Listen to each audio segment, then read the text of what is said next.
Hi, do you know where I am? I'm in Shenzhen. Shenzhen has skyscrapers, super busy traffic, and many interesting people. They're super nice people, studying, living, making money, and exploring in the city. Shenzhen is a great city. Come and listen to my story. Okay, my name is Purnima and originally I'm from India, as you can see.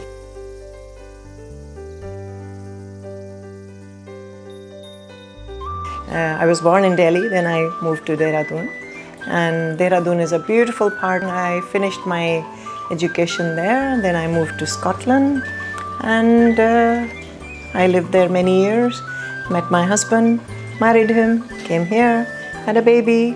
That's my life.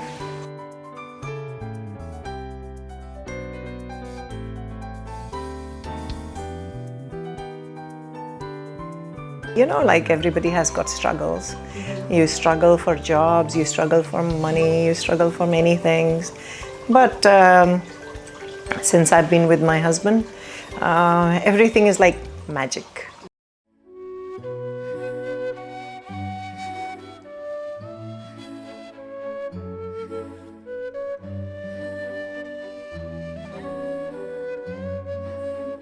Storm was there before I met my husband. Okay. Then he's the part of the rainbow. He's somebody who listened to me. Reciprocation is one part, but being receptive, if you listen like you're listening to me, yeah, you're taking everything what I'm saying.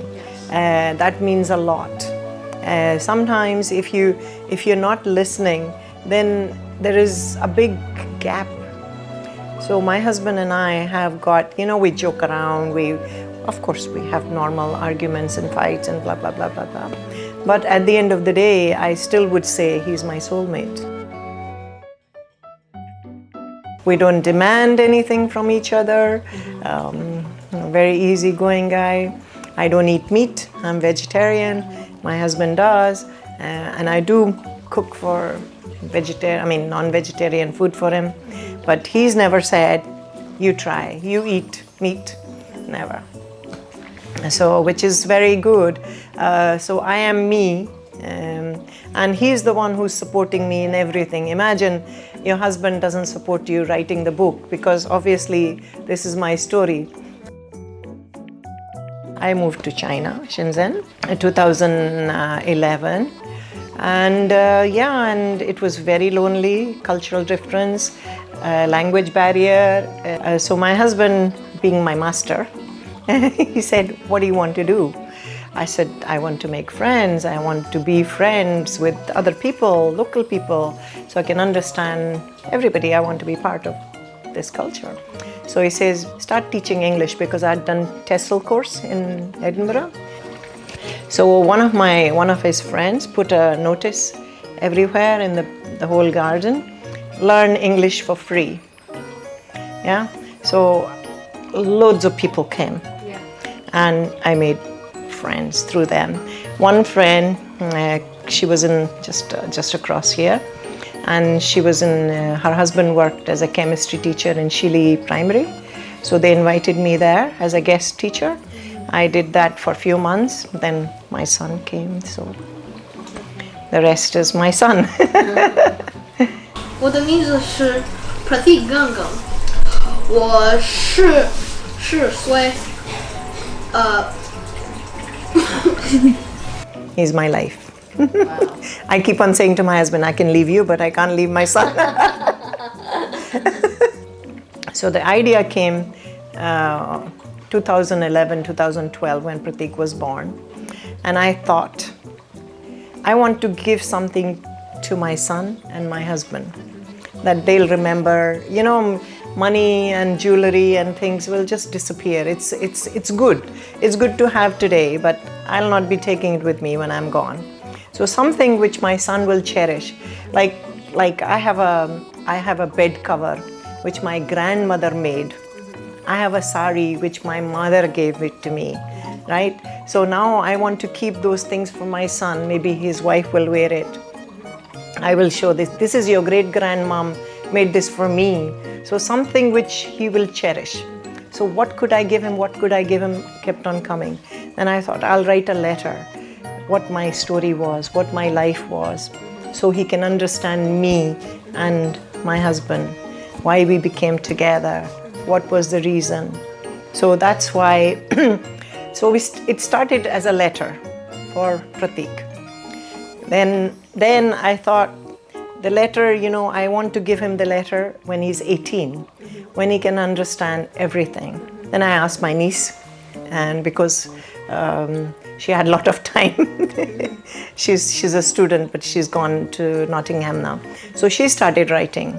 Then one day I was speaking with Sona, and she came and she said, oh, let me hear this. And that's how it started. So this book is not going to be given to him till he's 18. He won't understand anything now. And sometimes when somebody gets something before the time, A, they don't appreciate, B, it can get them in wrong direction. I haven't read it yet. Right. I'm like being convincing my dad, trying to I want him to write a book, the same as my mom, but a biography. But he keeps on hesitating. Why he can't write? I don't know. Because he says mom's life is more interesting than his.